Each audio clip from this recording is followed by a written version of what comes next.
The two persons of interest in the alleged attack on Empire star Jussie Smollett are only seen on the opposite side of the street in the surveillance footage reviewed by Chicago police, according to a local reporter.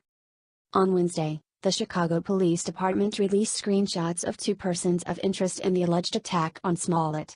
The Empire star told police he was returning from a fast food restaurant at around 2 a.m. when two men began hurling racial and homophobic slurs. "Smollett is gay and black."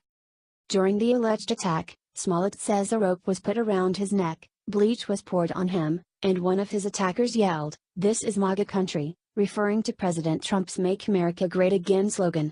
After pouring through hundreds of hours of surveillance video, police found footage of two people who were in the vicinity of the attack around the time it allegedly occurred.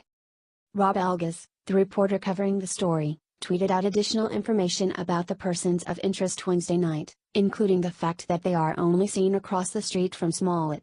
However, both disappear from the surveillance video for about 60 seconds. Here is the relevant part of the reporter's tweet thread. Detectives used time code from two different cameras to piece together Smollett's movements when he was near the persons of interest. On one camera, the persons of interest are seated at a bench.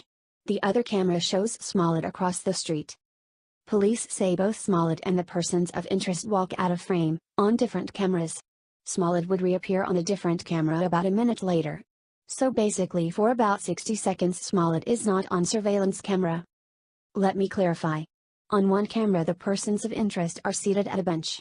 Across the same street, Smollett is seen walking. Smollett is recorded on that different camera walking. The persons of interest are also seen walking, but on the other side of the same street. The next time Smollett is seen on surveillance camera, he is entering a condo building. Police say he now has a rope around his neck and is wearing it like a necktie. About a minute, maybe less, has passed since he was seen on video. Smollett, according to investigators, walks into the building, walks by building security and gets on an elevator. This video is better quality according to detectives.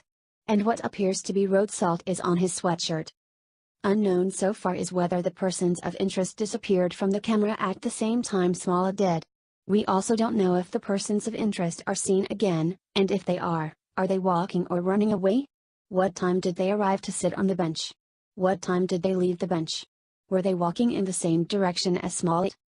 Two men sitting on a bench at 2 a.m. in the freezing cold in downtown Chicago does raise questions about why they were there.